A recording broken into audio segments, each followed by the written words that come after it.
안녕하세요. 오늘도 말씀 정주행 시리즈에 오신 분들 주님의 이름으로 환영합니다. 오늘은 우리 사도행전 19장 두 번째 단락 이제 묵상할 차례인데요. 지난번에 우리가 통독은 했기 때문에 오늘은 이제 21절부터 41절 마지막까지 한번 묵상을 해보면 좋을 것 같습니다. 이제 21절부터 41절까지는 로마로 가려고 하는 바울의 계획이 이제 나오게 되고, 그리고 또 에베소에서 일어난 소동이 이제 소개가 되고 있습니다. 바로 이제 21절에 보게 되면 이 일이 있은 후에 바울이 마게도냐와 아가야를 거쳐 예루살렘에 가기로 작정하여 이르되 내가 거기 갔다가 후에 로마도 보아야 하리라 하고 하면서 이제 바울이 로마로 가려는 계획을 세우고 있었다라는 것을 알 수가 있죠. 그리고 22절에 자기를 돕는 사람 중에서 디모데와 에라스도 두 사람을 마게도냐로 보내고 자기는 아시아에 얼마 동안 더 있으니라 이렇게 나옵니다. 그래서 계획은 로마로 가려는 계획, 그리고 디모데와 에라스도는 마게도냐로 보내고, 그리고 자신은 에베소에서 얼마 동안 더 머무른다. 정확한 목표를 세우고, 그리고 계획을 가지고 현재 필요한 팀을 파송하고, 또 자기가 있어야 될 곳에는 자기가 있게 되는, 그래서 이런 것들을 명확하게 구분하여 바울은 실행을 합니다. 그래서 교회를 섬기는 사역에 있어서 이 바울이 했던 것처럼요, 각자 해야 할 일들을 명확하게 구분하는 거 굉장히 중요한 것 같아요. 그것이 바로 이제 팀 사역이 되는 거죠. 그래서 우리가 교회를 섬길 때에도, 또 내가 어떤 봉사를 할 때에도 이와 같이 뭐라고 표현해야 될까요? 명석함, 그리고 계획이 항상 동반돼 있어야 됩니다. 이것은 성령님께서 교회를 세우기 위하여 교회를 섬기는 자들에게 주시는 아마 은혜일 거예요. 그런 명석함과 계획을 갖게 된다는 것 자체가. 그래서 하나님 나라의 일은 주먹구구식으로 되지 않습니다.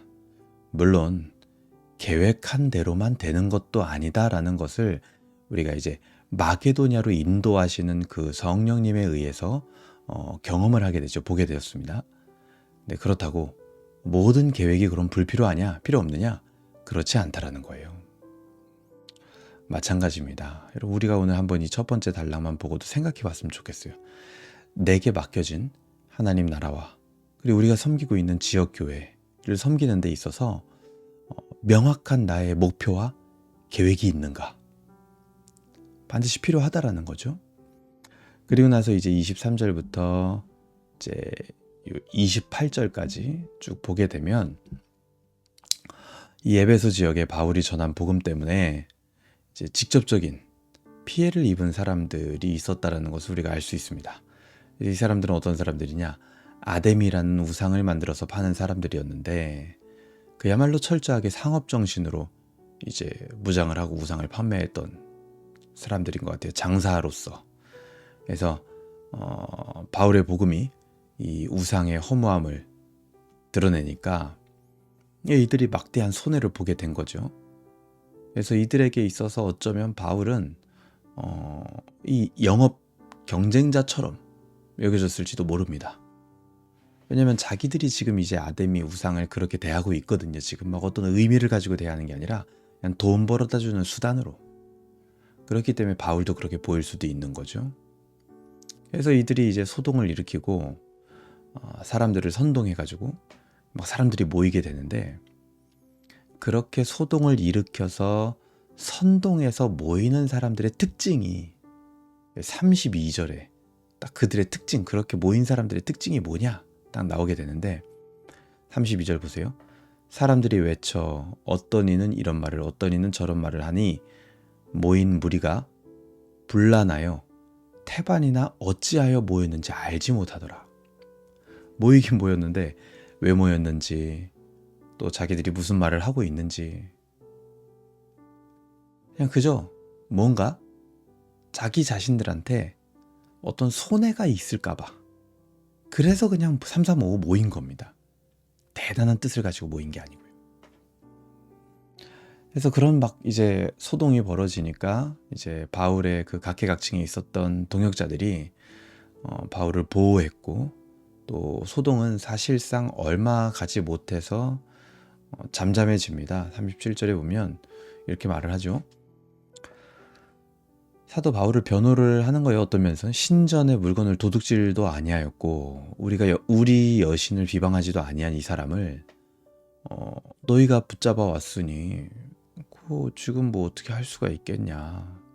직접적인 해를 끼친 것도 아니고 그렇다고 여신을 비방한 것도 아니고, 바울은요 그냥 사실을 말한 거고 복음을 전했을 뿐입니다. 그게 바로 바울의 사역이었던 거죠.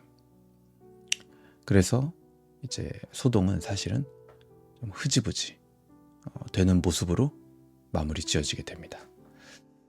우리가 이 부분을 보면서 무엇을 생각해 볼 수 있을까요? 그러니까 사람들은요 생각보다 자신의 손해라는 것에 상당히 민감합니다. 그럴 수밖에 없죠. 당연히 그렇죠. 그래서 삶의 기준이 손해를 보느냐 안 보느냐, 다른 말로 하면 이득이 있느냐 없느냐, 이걸로 판단하기 쉽상이에요. 그런 것들을 이제 좀 멋들어지게 표현한 게 뭐냐, 남에게 피해를 안 주는 선에서라는 표현입니다. 남에게 피해만 안 주면 할 수 있는 것들, 그러니까 손해를 끼치지도 않고 내가 손해를 보지도 않는 일이라면 할 수 있다라는 기준을 가지게 되는 거죠. 이것이요 심지어 은혜로 구원을 얻은 사람들에게도 동일한 기준으로 다가오는 경우들이 있다라는 겁니다. 구원을 얻은 사람임에도 불구하고 어떤 경우에는 너무나 좀 극도로 이 손해에 민감한 사람들이 있어요. 그래서 그런 사람들은 교회에서도 손해를 절대 보지 않으려고 합니다. 그리고 손해보는 일은 하지 않아요. 손해볼 것 같은 일은요 잠시 뒤에 떨어져서 멀찍이 지켜봅니다.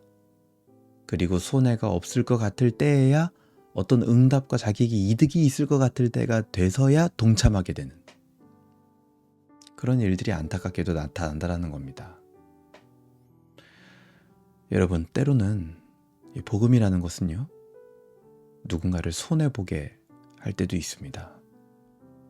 복음은 오늘 본문처럼 누군가 자기가 가지고 있었던 우상을 버리게 할 수도 있는 거예요.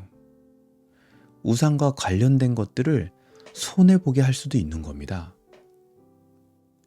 그리고 복음을 가진다라는 것은 사실 이 세상에 대하여 손해를 감수하겠다라는 것이죠.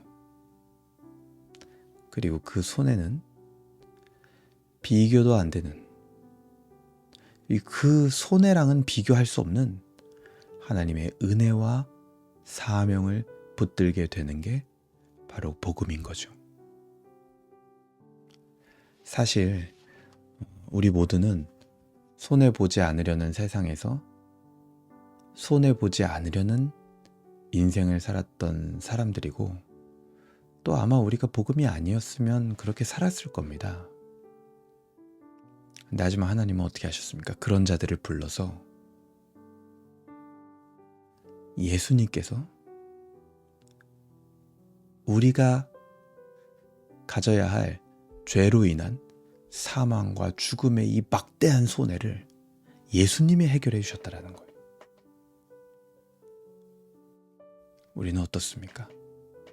여전히 교회 안에서도, 믿음의 공동체 안에서도 손해보고 싶지 않은 그런, 어떻게 보면 안타까운 성향과 마음이 있지는 않습니까? 일단은 먼저는 우리가 그런 마음이 있다면 그것을 인정해야 될 것 같아요. 그래, 맞아, 내가 손해보고 싶지 않은 마음 나한테도 있었지. 그리고 나서 그런 마음이 들 때 우리를 위하여 죽음의 손해까지도 무릅쓰신 예수 그리스도를 기억해 보시길 바랍니다. 그리고 이제는 은혜로 말미암아 바울과 그리고 그의 동역자들과 같이 기꺼이 복음을 위하여 손해보는 일에 뛰어드는 사람들이 되시길 바랍니다. 우리가 입은 그 손해로 복음이 전해질 수 있다면 기쁨으로 그 손해를 즐길 수 있기를 바랍니다. 오히려 그것이 그 손해가 우리를 하나님과 더 가까이 할 것이고 하나님의 일하심을 생생하게 보게 할 것입니다. 손해보고 싶지 않은 마음이 들 때 죽음의 손해를 보신 예수님을 기억하고 이제는 기꺼이 손해 가운데 들어가는 것도요, 우리가 첫 번째에서 본 것처럼 아주 전략적으로 치밀하게 손해보는 길을 우리의 목표로 삼는 저와 여러분이 되기를 바랍니다. 오늘 두 번째 단락 이렇게 한번 묵상해 봤는데요. 여러분들은 이 사도행전 뒷부분을 어떻게 묵상하셨습니까? 제가 기도하도록 하겠습니다.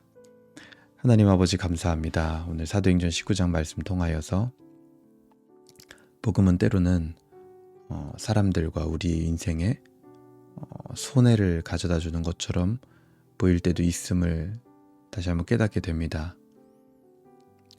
우리 마음 가운데 이 복음으로 인하여 또 하나님의 은혜로 인하여 손해보고 싶지 않은 마음들이 사실은 솔직히 있었습니다. 그때 우리를 위하여 죽음의 손해를 무릅쓰신 예수 그리스도를 기억하게 하여 주시고 이제는 우리도 그 예수 그리스도를 따라 복음 때문에 또 하나님 나라와 교회를 위하여 손해를 무릅쓰되 이제는 전략적으로 오히려 손해를 보는 것이 우리의 목표가 되어지는 그런 인생 될 수 있도록, 그리고 그렇게 마음 먹는 자들에게 하나님께서 더 큰 은혜를 주시고 하나님과 더 가까워지게 하시고 놀라운 하나님의 역사를 볼 수 있는 인도하심이 있도록 은혜를 베풀어 주시옵소서. 오늘 하루를 살아가며 내가 무엇을 향하여 또 무엇을 위하여 손해볼 수 있는지 생각하며 기도하게 하여 주시옵소서. 감사드리며 예수님의 이름으로 기도합니다. 아멘. 네, 오늘 이렇게 묵상 같이 해봤는데요, 여러분. 정말 날씨가 이제 진짜 무더위가 계속되고 이제 조금씩 이제 꺾여져 가는 것 같은데 건강 관리 잘 하셨으면 좋겠고요. 오늘도 하나님께 영광 돌리고 또 하나님을 즐거워하는 하루 되시길 바랍니다. 감사합니다.